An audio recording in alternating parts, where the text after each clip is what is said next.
Hello दोस्तों, I hope you all are doing great. स्वागत है आपका इन्फॉर्मेशन ज्ञान में। तो आज हम यहाँ पर एक और नई इकोनॉमिक टर्म के बारे में पढ़ने वाले हैं। क्या है वो term? That is the zero interest rate policy, या फिर हम कह सकते हैं क्वांटिटेटिव ईजिंग। इसके साथ एक और टर्म एसोसिएटेड है, फेड टेपरिंग। ठीक है, अब यहाँ पर अगर हम जीरो इंटरेस्ट रेट पॉलिसी के बारे में बात करें तो जीरो इंटरेस्ट रेट पॉलिसी होती क्या है? देखिए, जब 2008-2009 में रिसेशन आया था तो उस समय पर जो है ना पूरी की जो दुनिया में इकोनॉमीज हैं कहीं ना कहीं एक तरीके से डिसरप्ट हो गई थी। वो कहाँ पर आया था? यूएसए में जब रिसेशन आया था। ठीक है, अब इससे क्या हुआ था कि वहाँ पर जो है ना यूएस के द्वारा एक पॉलिसी अपनाई गई थी just to revive the economy. ठीक है, इकोनॉमी को रिवाइव करने के लिए, मार्केट को दोबारा से चलाने के लिए वहाँ पर एक पॉलिसी अपनाई गई थी, that was the zero interest rate policy.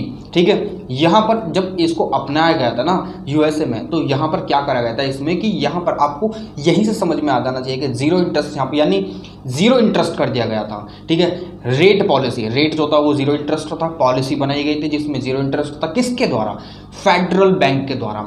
अब जैसे कि हमारे यहाँ पर एक सेंट्रल बैंक है, दैट इज द आरबीआई, ऐसे ही यूएसए में एक फेडरल बैंक है, that is the central bank, जो कहीं ना कहीं जिसने अपनी जो पॉलिसी थी इंटरेस्ट रेट की वो जीरो पर यानी मिनिमम पे लेकर आ गया 0.25। ठीक है, इतना रेट कम कर देता है ताकि जो बैंक्स हैं वो पैसा बोरो कर सकें फेडरल बैंक से। अब जो पैसा बोरो करेंगे यानी यहाँ पर फेडरल बैंक क्या करेगा कि जो सिक्योरिटीज़ है ना, गवर्नमेंट सिक्योरिटीज जो कमर्शियल बैंक्स के पास ऑलरेडी हैं उनको वो परचेज करेगा और कमर्शियल बैंक्स को क्या करेगा? पैसा देगा, इन्फ्यूज़ करेगा उनमें पैसा। अब जब कमर्शियल बैंक्स के पास पैसा आएगा तो क्या करेंगे? वो मार्केट में जो बोरोवर्स हैं उनको वो लैंड करेंगे। उसके बाद बोरोवर्स क्या करेंगे? उसको मार्केट में पूरी तरीके से घुमा देंगे, इन्वेस्टमेंट होगा। तो एक तरीके से इकोनॉमी जो ना पूरी की पूरी रिवाइव होने लग जाएगी। जब सबके पास पैसा आ जाएगा तो कहीं ना कहीं वो फिर कंज्यूम करना चालू कर देंगे। जब कंज्यूम करेंगे तो प्रोडक्शन होगा तो फिर नौकरी वगैरह सारी चीजें एक तरीके से पूरी की पूरी इकोनॉमी रिवाइव होने की जो लाइन पर आ जाती है, यानी ट्रैक पर आ जाती है।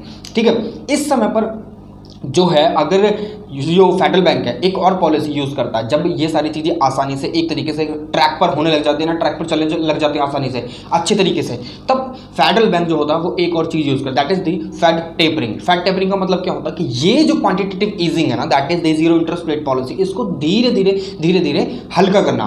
मतलब यहाँ पर यह होता है कि वो धीरे धीरे जो है ना पैसा कम देना चालू कर देता है जो कमर्शियल बैंक हैं। धीरे धीरे ये सारी चीजें धीरे होती हैं, इसलिए इसको बोला जाता है फेड टेपरिंग। ठीक है, ये बात आपको समझ में आ गई ना। अब इससे क्या होगा कि जब मार्केट में फेडरल बैंक के द्वारा कम पैसा रिलीज करा जा रहा है, कमर्शियल बैंक्स को कम दिया जा रहा है उनकी सिक्योरिटीज के अगेंस्ट, तो यहां पर जब कमर्शियल बैंक के पास पैसा कम होगा तो इससे क्या होगा कि जो मार्केट में पैसा कम जाएगा तो कहीं ना कहीं एक तरीके से इन्फ्लेशन भी कंट्रोल होता है और इन्फ्लेशन को मेंटेन भी कर रखा जाता है। ठीक है, तो यही सारी चीजें होती हैं क्वांटिटेटिव ईजिंग, या फिर हम इसे बोल सकते हैं जीरो इंटरेस्ट रेट पॉलिसी, या फिर दूसरी जो टर्म है फेड टेपरिंग, उसको भी मैंने आपको आसानी तरीके से समझा दिया। तो ऐसे ही मजेदार इकोनॉमिक वीडियोस के लिए आपको चैनल को सब्सक्राइब करना पड़ेगा। ठीक है, वीडियो कर दीजिए लाइक, अपने दोस्तों के साथ शेयर। तो चलिए मिलते हैं एक और नई वीडियो में एक और नई इन्फॉर्मेशन के साथ, तब तक के लिए विदा लेना चाहूंगा। जय हिंद।